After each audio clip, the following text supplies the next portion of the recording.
So this is just a little vlog that I wanted to do because I thought it was quite interesting, something that I've learned over the last few months. Now we're sat here because I'm really proud of my aquarium. I used to keep marine aquariums a few years ago, but then when I got too busy, I'd got rid of my marine aquarium, and 6 months ago I purchased this tropical aquarium. Now I love aquariums and it helps me kind of de-stress just sitting and watching the fish, but it turned out to be something completely different. So I bought a very expensive aquarium with built-in filtration, built-in lighting system that mimics the Earth's natural light cycles of dawn till dusk and so on.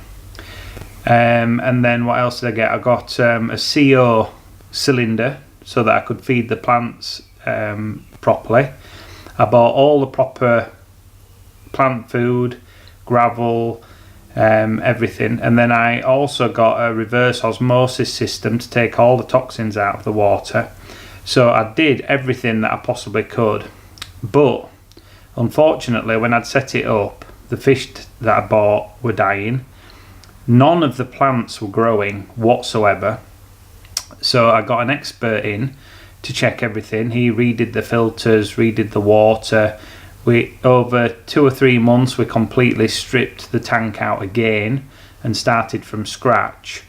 But everything I put in was just dying. It was just horrendous. It was like a death tank, causing more stress, and wish I'd never bothered.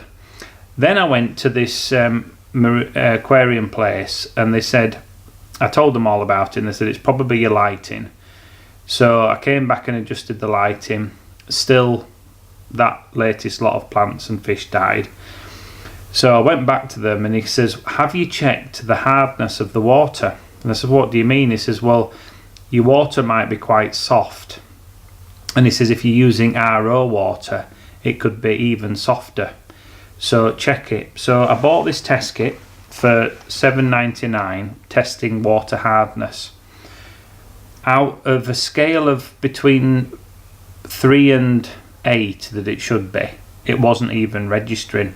Should have been about 5 or 6, but it wasn't even 1.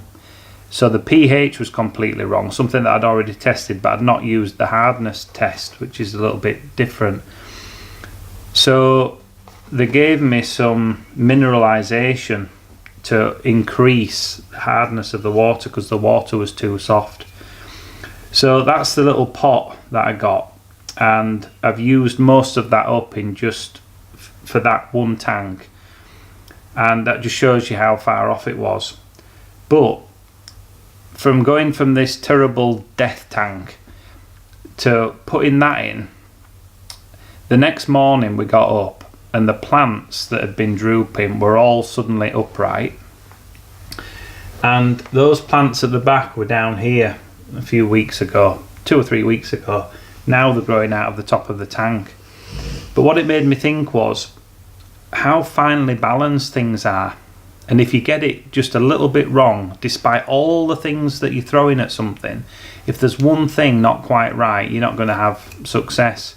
And it made me think just how sensitive we are as humans to the environment around us. We could be on great diets, we could be keeping fit, and we can have a whole amount of positive things, throwing a lot of things at our bodies, but if there's just one thing out, then as this tank illustrated, then it's just not going to work. So it kind of shows us that as therapists we really need to explore all avenues really to see why things are going wrong in a patient.